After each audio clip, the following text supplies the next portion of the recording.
Hello friends, welcome on C4C YouTube channel. मैं सुधीर मिश्रा का स्वागत करता हूं अपने यूट्यूब चैनल पर। दोस्तों, आज के इस वीडियो में मैं आपको बताऊंगा बीबीए का बहुत इंपॉर्टेंट टॉपिक, बहुत ही useful topic and most used codes आप कह सकते हैं कि बीबीए में जो यूज होता है that is loop. And loop का भी जो सबसे ज्यादा यूज होता है loop, that is for loop या फॉर नेक्स्ट लूप कह सकते हैं। ये लूप क्या होता है कि आपको बताता है कि एक ही काम को या एक ही मतलब किसी भी प्रोसेस को जिस लगा फॉर्मेटिंग करते हैं एंड सेम फॉर्मेटिंग या सेम एक्शन आपको बार बार रिपीट करना है। नंबर ऑफ काउंट वहां पे होता है कि हमें 5 टाइम्स या 6 टाइम्स या इतने टाइम तक कंडीशनल काउंट हो सकता है, इतने टाइम तक हमें रिपीट करना है सेम एक्शन, देन हम फॉर नेक्स्ट लूप के साथ जाते हैं। तो कोड किस तरह से लिखा जाता है यहाँ पे मैंने बताया हुआ कि जैसे फॉर काउंटर लूप है, तो यहाँ पे एक हमें काउंटर देना होता है, जैसे कि 1 2 3 4 5, यानी कि कौन से मतलब एक वेरिएबल होगा। अभी जस्ट कोड में आपको डिफाइन करूंगा कि इस नंबर से इस नंबर तक, यानी कि starting point 1 to end point 5, यानी कि एक 1 से लेके 5 तक के बीच में हमें ये एक्शन रिपीट करना है। वो सीट का काउंट हो सकता है, वो सेल रेफरेंस हो सकता है, कुछ भी हो सकता है। एंड ये स्टेप वैल्यू का मतलब है कि वो जब वैल्यू मतलब काउंटर मूव करेगा, इट मीन 1 से 2 जाएगा, 2 से 3 ये नॉर्मल जाता है। यदि हम चाहते हैं कि ये दो दो का जंप करे, यानी कि 1 से 3 जाए, 3 से 5 जाए, 5 से 7 जाए, देन हम स्टेप वैल्यू हमें लिखना होता है।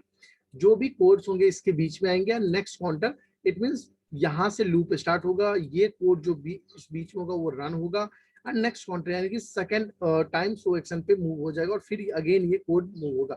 ये तब तक रन होगा जब तक कि आपका एंड पॉइंट यहाँ पे नहीं आ जाता है। इसी में जहाँ पे मैंने ये स्टेप वैल्यू मैंने बताया हुआ कि जंप काउंटर, यानी कि कितना आप मतलब जंप कराना चाहते हैं अपने काउंटर को। और नेस्टेड लूप क्या होता है? Nested for loop, it mean जब दो फॉर नेक्स्ट लूप जो एक साथ चलते हैं तो उससे हम नेस्टेड लूप कहते हैं, नेस्टेड फॉर लूप कहते हैं। और जब हम इस कोड से बाहर आना चाहते हैं तो हमें एग्जिट फॉर लिखना पड़ता है, एग्जिट सब लिखना होता है उस लूप से बाहर लाने के लिए, आने के लिए। ये तीन जो एक्टिविटी है ये मैं आपको करने के लिए दे रहा हूँ, जिसमें आप फर्स्ट 10 पॉजिटिव नंबर को ऐड करो। यहाँ पे 5 इवन पॉजिटिव नंबर, जो फर्स्ट 5 इवन पॉजिटिव नंबर उसको आप ऐड करो। और यहाँ पे 1 से 20 तक का टेबल आपको लूप की मदद से लिखना है। लेकिन जो मैं आज आपको बताने जा रहा हूँ that is more than this. तो इस वीडियो को आगे देखने से पहले यदि अभी तक आपने हमारे चैनल को सब्सक्राइब नहीं किया तो please subscribe it, then click on bell icon. क्योंकि बेल आइकन पे क्लिक करने से क्या होगा कि जैसे ही मेरे चैनल पे कोई भी वीडियो आएगा आपके पास नोटिफिकेशन जाएगा कि ये वीडियो इस टॉपिक पे हमने अपलोड किया है और आप उसको व्यू कर सकते हैं। सेकेंड थिंग कि हमारे चैनल पे जो भी मैंने स्टार्ट किया है कि हम जो बड़ी बड़ी कंपनियां हैं उनके यहाँ जो प्रोसेस होता है, जैसे मैंने सबसे पहले सेल्स पाइपलाइन को टच किया कि क्या की मैट्रिक्स हो सकता है, या फिर वो सेल्स पाइपलाइन होता क्या है, किस तरह से काम करता है, हमें सेल्स पाइपलाइन क्यों बनाना चाहिए, ये सारी प्रोसेस है। और उससे रिलेटेड डैशबोर्ड भी हम अपने चैनल पे अपलोड करेंगे। तो पहले आप जाइए उन सारे मैट्रिक्स को आप देखिए कि क्या क्या होता है, then we will talk about that sales pipeline in next video. So पहले देखिए यहाँ पे मैंने तीन चीजें, तीन एक्शन लिखा हुआ, तो तीनों आपको ध्यान रखना है। यहाँ पे सिंपल फॉर नेक्स्ट लूप यहाँ पे लिखना है कि जहां पर भी क्वांटिटीज क्वांटिटीज 400 से ज्यादा है देन हमें उसमें 10 का एडिशन करना है, जहां पर भी है। सेकेंड लूप ये है कि हमें इसमें से यानी कंपनी आईडी में से हमें टेक्स्ट को अलग करना है, नंबर को अलग करना है। ये बहुत इंपॉर्टेंट है, बहुत इंपॉर्टेंट, इसको मिस नहीं करना है, इसको आपको देखना है। And third one is a delete hidden rows. Hidden rows जब हम फिल्टर करते हैं कुछ रो हाइड हो जाता है, आप चाहते हो कि जो रो हमारा हाइड हो गया वो डिलीट हो जाए। सो इसके लिए हम कोड लिखेंगे और यहाँ पे हम स्टेप वैल्यू का यूज करेंगे, वो भी निगेटिव स्टेप वैल्यू का। तो प्लीज इसको कंप्लीट वीडियो आपको देखना पड़ेगा ये सारी चीजों के लिए। तो चलिए सबसे पहले हम चलते हैं अपने डेवलपर में। मैंने अपने इस चैनल पे बीबीए एक्सेल बीबीए का जो प्लेलिस्ट है वहाँ पे वीडियो अपलोड किया हुआ है। सो एक न्यू मॉड्यूल ले लेते हैं इसका, एंड दैट इज क्या इसका रीनेम कर दें। इसकी प्रॉपर्टीज में आप जाओगे, जैसे यहाँ पे यहाँ पे मैं इंसर्ट कर व्यू कर लेता हूँ, प्रोजेक्ट एक्सप्लोर, प्रोजेक्ट विंडोज, ये मॉड्यूल 1 आ गया। इसको हमें लिखना है फॉर लूप, नाम से आपको पता हो। अब हमें इसमें सारे कोड्स लिखने हैं जो भी। तो सबसे पहले हमें ये क्या लिखना है कि जहां पर भी क्वांटिटीज 400 है, उस सेल मतलब 400 से ज्यादा है, उस सेल को पिक करना है, उसमें 10 ऐड करना है। इट मींस इफ एल्स का कंडीशन आ जाएगा एंड लूप हर एक सेल में जाके चेक करना है। सो सब सैंपल लूप, मैंने ये नाम दिया इसको, एंड जो भी कोड्स लिखने हैं इसमें लिखना होगा। देखिए मैंने आपको कुछ वेरिएबल्स के बारे में बताया हुआ है कि वेरिएबल्स क्या होता है, हम क्यों यूज करते हैं। देखिए क्यों यूज करें इसके बारे में जब बात करें तो हम एक ही चीज को बार बार नहीं लिखते। जैसे मैथ आप बनाते हो तो वहां पे क्या करते हो, किसी वैल्यू को एक्स मान लेते हो, किसी को वाई मान लेते हो, और फिर पूरे इक्वेशन को या पूरे कैलकुलेशन को उसी को बेस मान के आप कर लेते हो। सो सेम क्या करते हैं हम इसमें भी, कुछ वेरिएबल्स लेते हैं, उसको किसी न किसी चीज इक्वल टू करते हैं या फिर उसका वैल्यू हम फाइंड आउट करते हैं। तो यहाँ पे हमें 2-3 चीजें देखना है। देखिए सबसे पहले ये देखना है कि आप देखो डेटा आपको देखना है, कोडिंग करना डिफरेंट चीज, पहले डेटा समझना, जो बहुत आप एडवांस एक्सेल सीख रहे हो, बेसिक कुछ भी सीख रहे हो, बट आप डेटा को समझो। देखो ये जो हमारा सर्च करेगा कि क्वांटिटी क्या है, ये 8 नंबर रो से सर्च करेगा, ये तो फिक्स है कि हमारा डेटा 8 नंबर पे है। अब लास्ट रो फिलहाल मेरा 84 है, बट हो सकता है कि मेरा कुछ अभी और डेटा आए, इंक्रीज हो, मतलब 90 चला जाए, 100 120 कहीं पर भी जा सकता है। तो इट मीन्स जब मेरा ये स्टार्टिंग रो फिक्स है तो इसको हम कांस्टेंट मान सकते हैं, एंड जो लास्ट रो है उसको हम डायनेमिक रख सकते हैं कि जब भी उसको चेंज हो। तो सबसे पहले हम इसको कांस्टेंट मान लेते हैं। So CONST constant variable start start row, start row इसके इक्वल हो जाएगा इंटीजर का, और इसका वैल्यू क्या हो जाएगा, ये हो जाएगा 8। देखिए अब स्टार्ट रो का वैल्यू चेंज नहीं होगा, इसका वैल्यू 8 रहेगा। अब हमें क्या लेना है, लास्ट रो। लास्ट रो मुझे नहीं पता तो उसको हम डिम कर लेते हैं, डिम लास्ट रो को हम ढूंढेंगे कि कौन सा लास्ट रो है, एज लॉन्ग। लॉन्ग हम इसलिए ले लेते हैं क्योंकि हो सकता है कि मुझे नहीं पता कि वो 10,000 है या 10 लाख है या 5 लाख है, कौन सा रो लास्ट रो है, इसलिए हमने इसको लॉन्ग ले लिया। अब हमें मिल गया स्टार्ट रो कहाँ से स्टार्ट होगा, लास्ट रो कहाँ तक वो काम करेगा। अब जब हम लूप करते हैं तो हमें एक काउंटर चाहिए, क्यों काउंट करें। सो डेम आई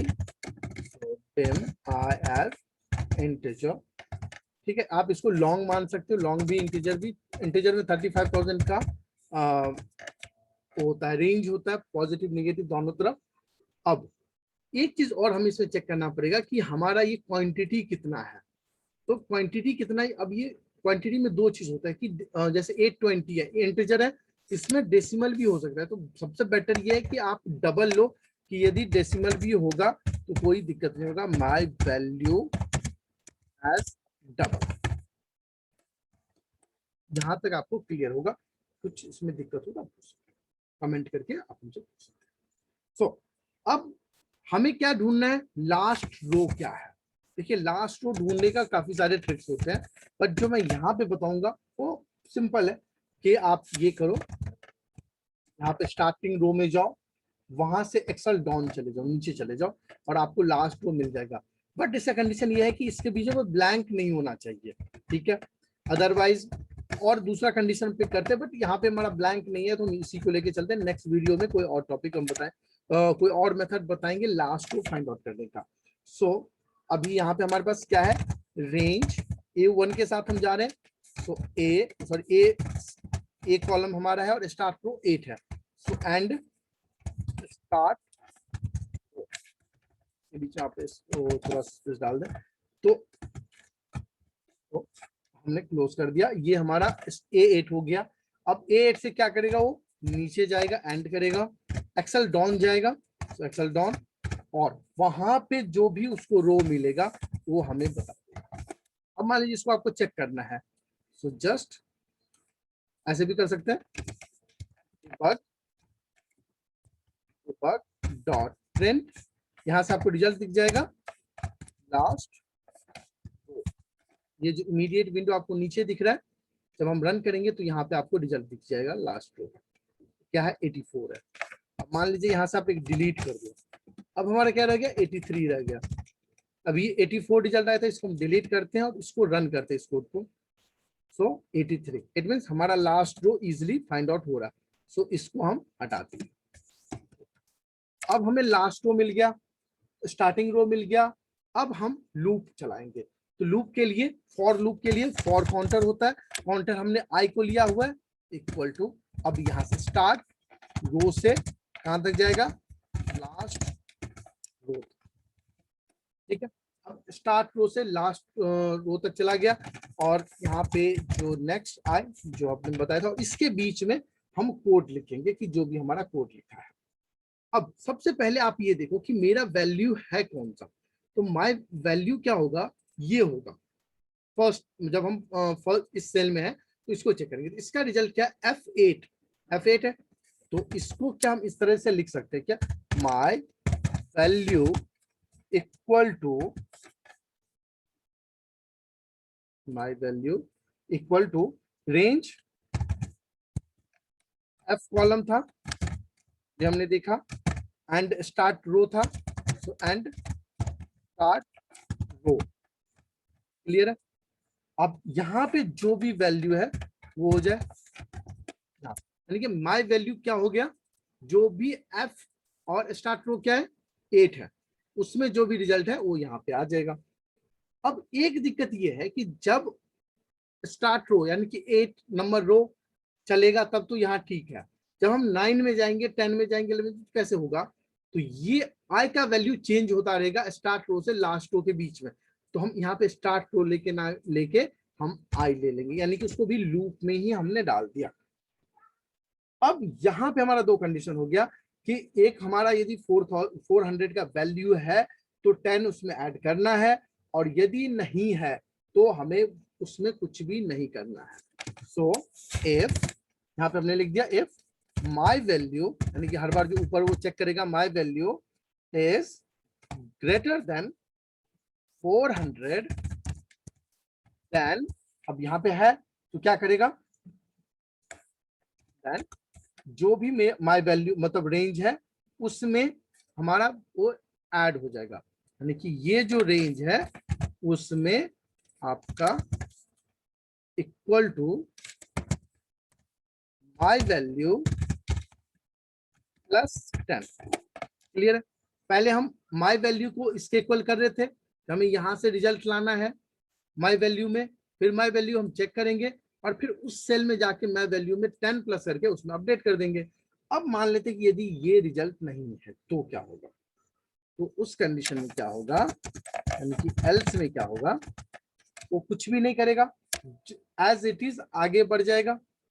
सो यहाँ पे हमें सिंपली ये लिखना पड़ेगा else exit for.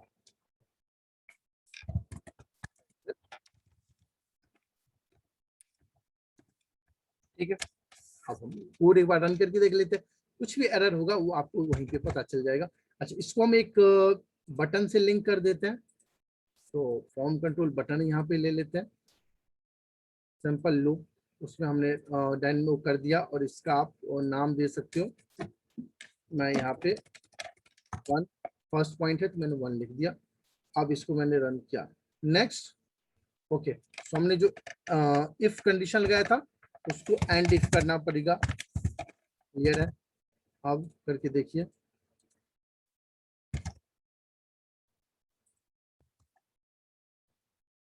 Next without for. Okay, सो हमें इसको थोड़ा सा दिक्कत ये हुआ है।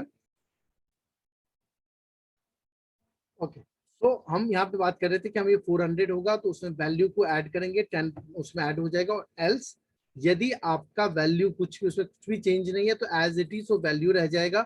और एंड इफ, देखिए इफ यहाँ से स्टार्ट हुआ और यहाँ पे खत्म हुआ, और लूप जो है यहाँ से स्टार्ट हुआ यहाँ पे खत्म हुआ, ये चीज आपको ध्यान रखना है। यदि मैं इसको इंटेंट टैब कर दूं तो आपको कुछ पता चल जाएगा इजिली कि इफ कहाँ से कहाँ स्टार्ट हो रहा है और आपका लूप कहाँ से कहाँ चल रहा है। तो ये लूप हमारा यहाँ से यहाँ चल रहा है नेक्स्ट आई तक, एंड जो माय वैल्यू है वो यहाँ से यहाँ तक चल रहा है। सो अब हम आपको रिजल्ट जाके दिखाते हैं। देखिए 610 है। अब मैं इसे जब क्लिक करूंगा तो ये 620 हो जाना चाहिए। ये 620 हो, ये 1010 है, मैं क्लिक करूंगा तो 1020 हो जाएगा। मतलब हर बार वो 10 ऐड करेगा। इससे ये मतलब आपका बन रहा है कि जो भी वैल्यू है उसमें आपको 10 प्लस करना है, यदि वो 400 से ज्यादा है, और यदि 400 से ज्यादा नहीं है एल्स, तो जो भी वैल्यू एज इट इज वहां पे हमें रखना है। अब यदि हम जो सेकंड हमारा लूप था कि हम टेक्स्ट और नंबर को किस तरह से अलग करें, तो यहाँ पे हम लिख लेते हैं ओनली टेक्स्ट। यहाँ पे ओनली टेक्स्ट आए और यहाँ पे ओनली नंबर, यानी कि इन दो सेल में यहाँ से, यानी कि यहाँ पे 80 आ जाए और यहाँ पे 1030 का जो वैल्यू है यहाँ पे आ जाए। तो इसके लिए अगेन चलते हैं हम कोड में। तो एक चीज आपको ध्यान रखना होगा कि हमें जो ये जो कांस्टेंट एंड मतलब start row and last row है, हमें हर बार सेम यूज करना है क्योंकि डेटा सेट सेम है। तो मॉड्यूल लेवल का जो आपका वेरिएबल्स होता है वहां पे हम इसको पब्लिक बना के रख सकते हैं। हमने यहाँ पे पब्लिक बना के मतलब मॉड्यूल लेवल का जो वेरिएबल होगा हमने सब प्रोसीजर से बाहर कर दिया। तो ये पूरे मॉड्यूल में, यानी कि जो फॉर लूप का मॉड्यूल है वहां पे ये हम इसको रेफर कर सकते हैं। तो सेकेंड लूप हमें इसमें क्या करना है, नेस्टेड लूप है। सो सब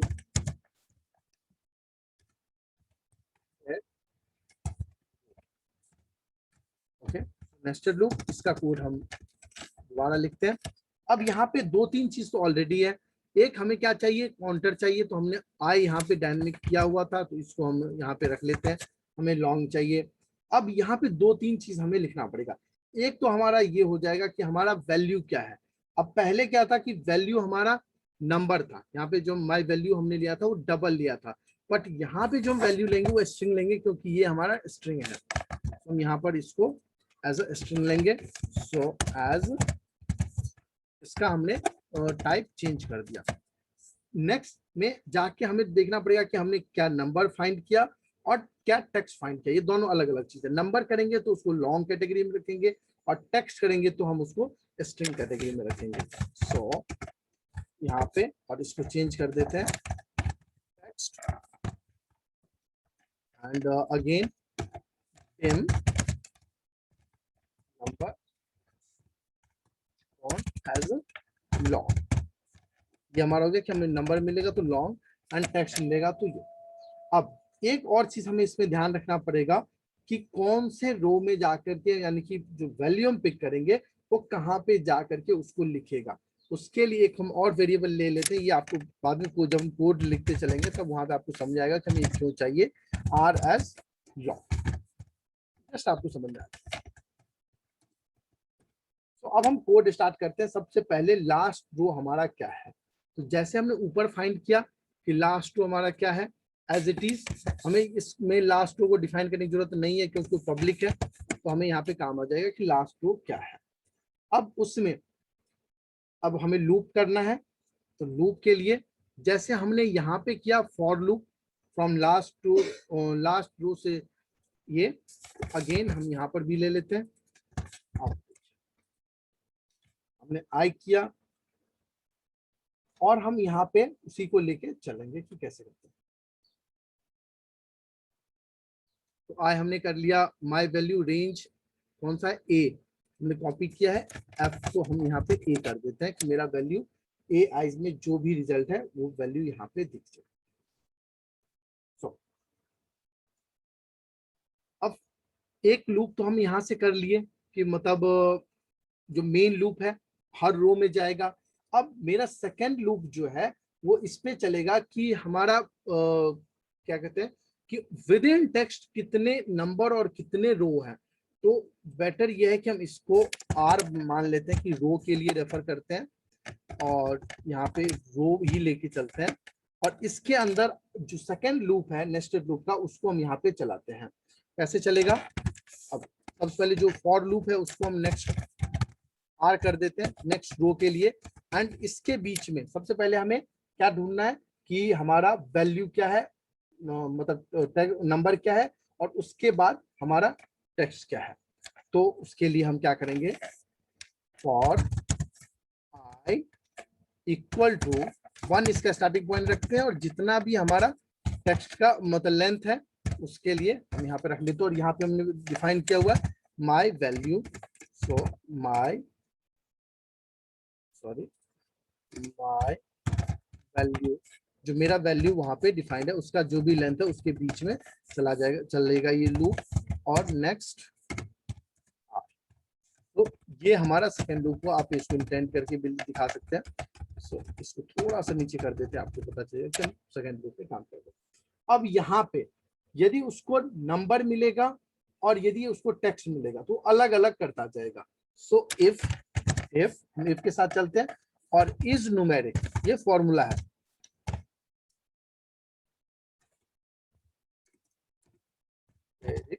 इफ न्यूमेरिक, यदि न्यूमेरिक आता है, क्या न्यूमेरिक आएगा, VBA डॉट, कौन सा फंक्शन है, मिड का।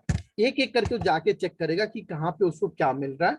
उसमें माई वैल्यू जो हमने यहाँ पे डिफाइन किया हुआ है उसका आई, यानी कि जो फर्स्ट लेंथ है उसको, देन 1, यानी हर बार 1 1 करते हुए चेक करेगा कि एक टेक्स्ट निकालेगा, उसको ढूंढेगा कि वो क्या है। तो ब्रैकेट, अभी मैं आपको एक्सेल में भी करके दिखा देता हूँ क्या कहना चाहते हैं हम, देन, एक ब्रैकेट यहाँ पे भी क्लोज होगा। हम ये कहना चाहते हैं कि यहाँ पे सबसे पहले हमें ये हमने लेंथ ले लिया, ये कितने का है, 6 का। सो सबसे पहले मिड फंक्शन के थ्रू हम जाएंगे। मिड में टेक्स्ट हमने सेलेक्ट किया, स्टार्ट नंबर 1, ये हम 6 टाइम चेक करेंगे, नंबर ऑफ कैरेक्टर 1 लेंगे, हर बार हम 1 1 चेक करेंगे। और यहाँ पे ए आया, दिस इज अ टेक्स्ट। और यदि यहाँ पे मान लेते हैं कि यहाँ पे 4 होता, इट मीन 4 होता तो 0 आता, 3 होता, मतलब 3 करता हूं तो ये 1 आता है, ये एक नंबर है।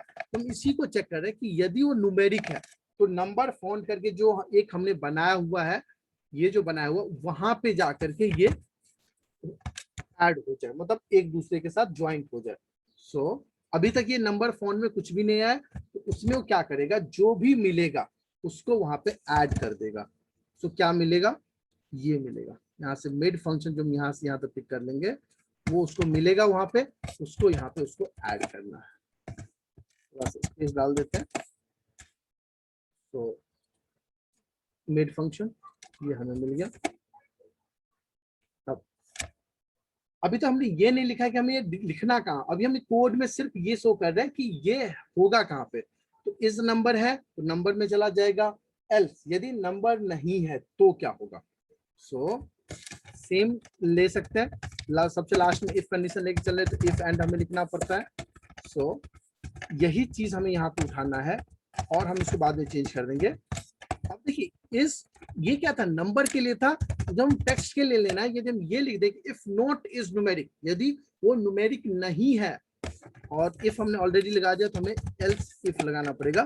Else if not is numeric, यानी ये न्यूमेरिक नहीं है तो क्या करेगा, टेक्स्ट फॉन्ट, जो टेक्स्ट हमने लिख लिया है वेरिएबल, उसमें चला जाएगा। टेक्स्ट वेरिएबल का जो भी होगा उसमें ये आ जाएगा, एज इट इज उसमें ये लिखा हुआ आ जाएगा। एंड इफ हो गया। अब इसके बाद वो क्या करेगा, ये लूप तो चलता ही रहेगा, नेक्स्ट आई तक जाएगा। अब ये हमारे सेल रेफरेंस में फिल हो जाएगा। कहाँ पे फिल होगा, सेल रेफरेंस में। उसके लिए हमें क्या करना पड़ेगा, हमें एक रेंज देना पड़ेगा। देखिए तो अभी हमने कौन सा रेंज दिया है, एच और आई, टेक्स्ट के लिए एच और आई के मतलब नंबर के लिए आई। तो अब हमें यहाँ पे लिखना पड़ेगा रेंज एच में क्या है, टेक्स्ट लिखना है।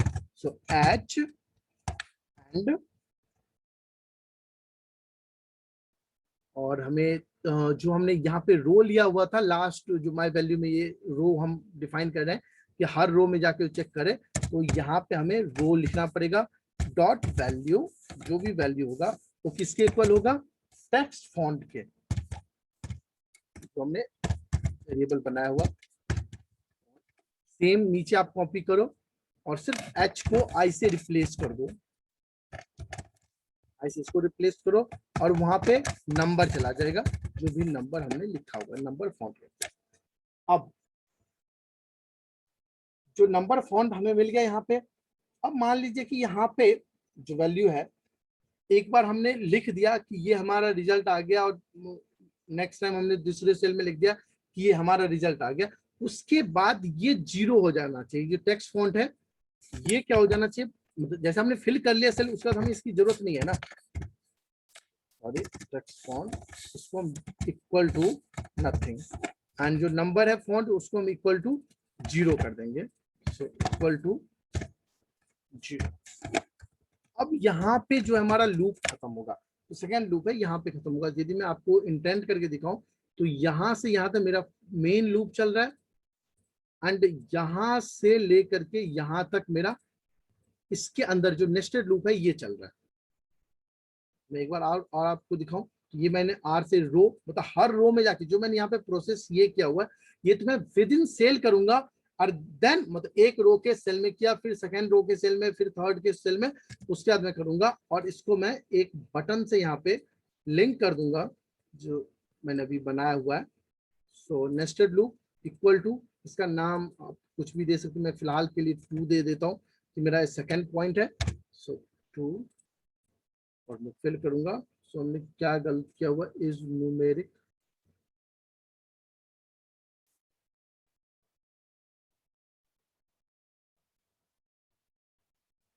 okay, so I have done some mistakes, okay। तो हमें ये पता चला कि हमने क्या, जैसे हम इसको रन करते हैं, देखिए क्या एरर आता है, सब और फंक्शन नॉट डिफाइंड। क्या नहीं डिफाइंड है, ये हमने न्यूमेरिक कर दी, ये स्पेलिंग गलत है, ये आ जाएगा न्यूमेरिक, न्यूमेरिक, एंड सेम यहाँ पर भी आ जाएगा, दिस वन इज करेक्ट।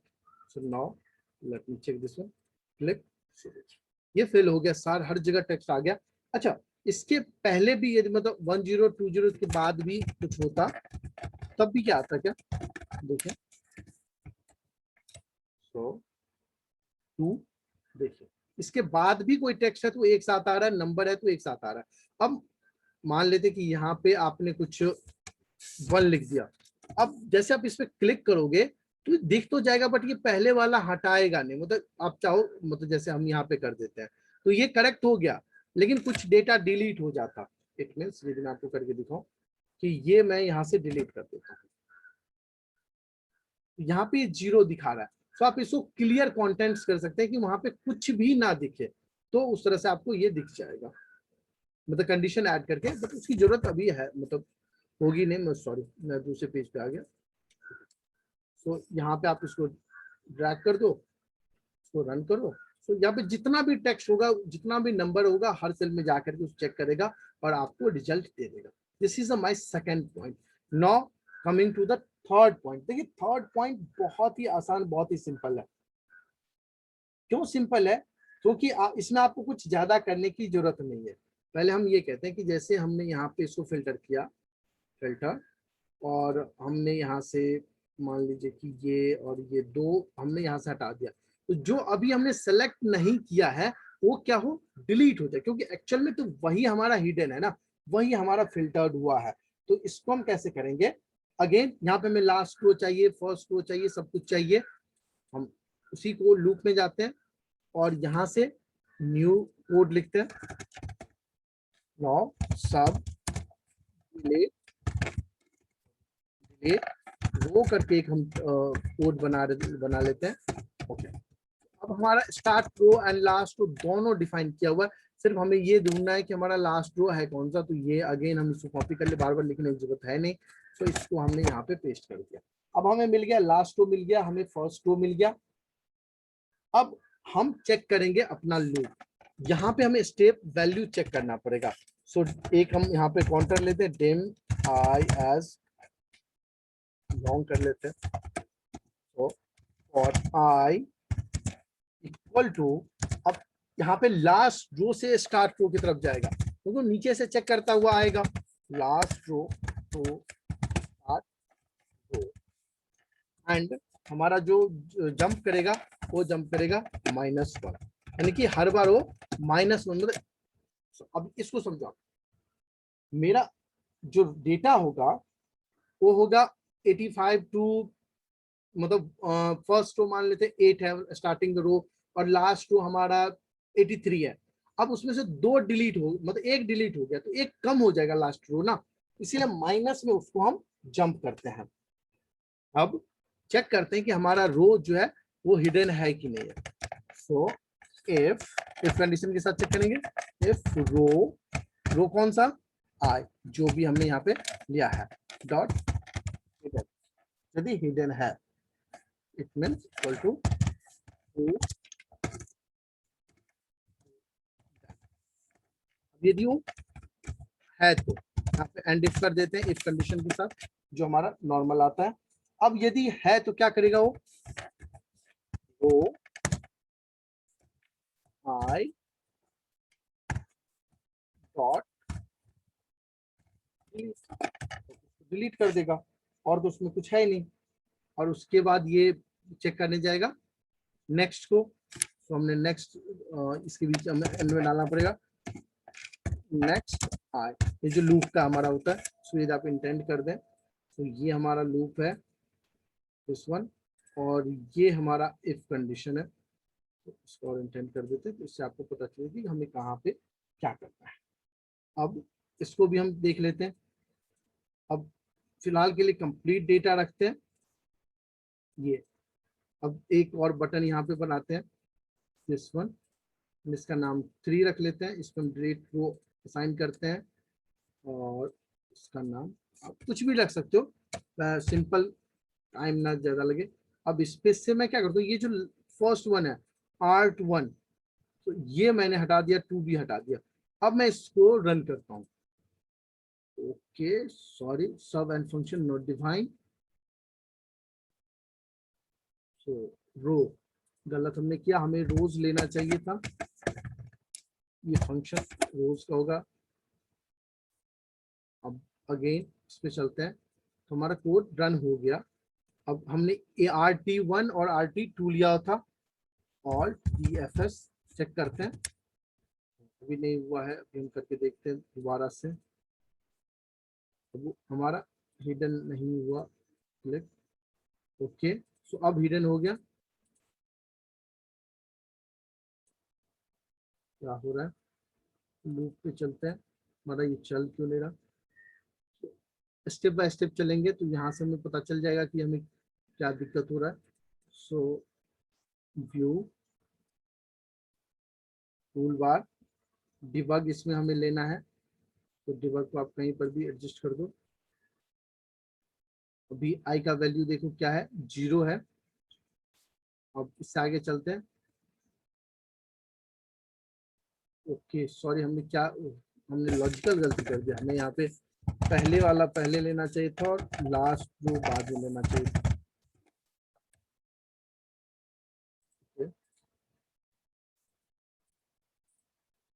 सो अब आप देखो 8 चेक करेगा वो, उसको हिडन मिलेगा, डिलीट करेगा, अगेन 9 चेक करेगा, मतलब जो नहीं मिलेगा उसको सबको चेक करेगा, उसके बाद वो कोड से बाहर निकल जाएगा। तो अब हम प्रॉपर ये कोड आपको दिखाते हैं। जैसे मेरा अभी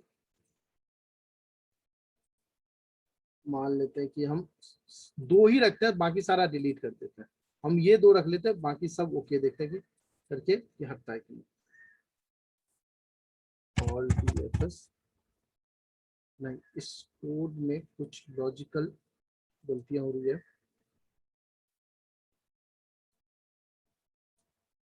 ओके सो जो मिस्टेक कर रहे थे that is this one, so last row to start row, then हम जो कर रहे थे स्टेप -1, यानी कि हम ये स्टेप नहीं लिख रहे थे, जिसकी वजह से वो क्या कर रहा था, वो फर्स्ट टाइम तो डिलीट कर रहा था बट बाकी को डिलीट नहीं कर रहा था।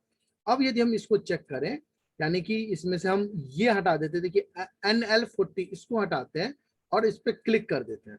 अब जाके फिल्टर में चेक करते हैं 40, तो हमारा ये फटा हुआ था, ये सिर्फ हम ये रखते हैं, बाकी डिलीट करते हैं, बाकी ओके सारे डिलीट हो गए। नहीं, 1 2 हमारा भी AT एंड D बचा हुआ है। सो स्टेप वैल्यू 1 स्टार्ट रो लास्ट रो में लिया हुआ है, हमारा स्टार्ट रो जो है 8 है, लास्ट रो ओके, इसमें दिक्कत ये हो रहा है कि हमें यहाँ पे लास्ट रो को चेंज हो रहा है, डायनेमिक है, इसको हम इसी कोड में ले आते हैं, अपना जो मतलब ओरिजिनल सब प्रोसीजर है वहां पे इसको लिखते हैं। एंड अभी हमारा सिर्फ 40 है, और इसको अब हम यहाँ पे करके देखते हैं। So something is mistake.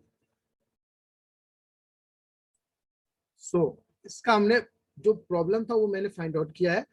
Problem ये था कि जब हम यहाँ से एक्सेल डॉन की मेथड से जा रहे थे, तो मैं आपको देखिए क्या हो रहा था कि जैसे हमने ये सेलेक्ट किया, अभी टोटल रो देख लेते कि पहले है कितना रो। अभी है आपका 45 रो। यदि हम यहाँ से ये सिलेक्ट कर लेते हैं, बाकी छोड़ देते हैं, तो क्या मिलेगा हमें last row? This is a 14। मेरा डेटा है 45 तक, मेरा मुझे मिलेगा जो रो दैट इज 14। इट मीन्स मेरा कोड पूरे डेटा पे चलेगा ही नहीं। सो जो मेरा पहले वाला लॉजिक था लास्ट रो फाइंड करने का, वो यहाँ पे काम नहीं करेगा। अब मैं जा रहा हूँ करंट रीजन के हिसाब से। करंट रीजन जो मैंने बताया होगा कि यहाँ से मतलब जैसे मैं A8 में हूँ, यहाँ से कंट्रोल A करूंगा और जो भी लास्ट सिलेक्शन होगा उसका रो नंबर। तो देखिए अभी जो मैं मतलब रो काउंट, सो अभी मैं क्या कर रहा हूँ, ऊपर का कुछ रो छोड़ रहा हूँ।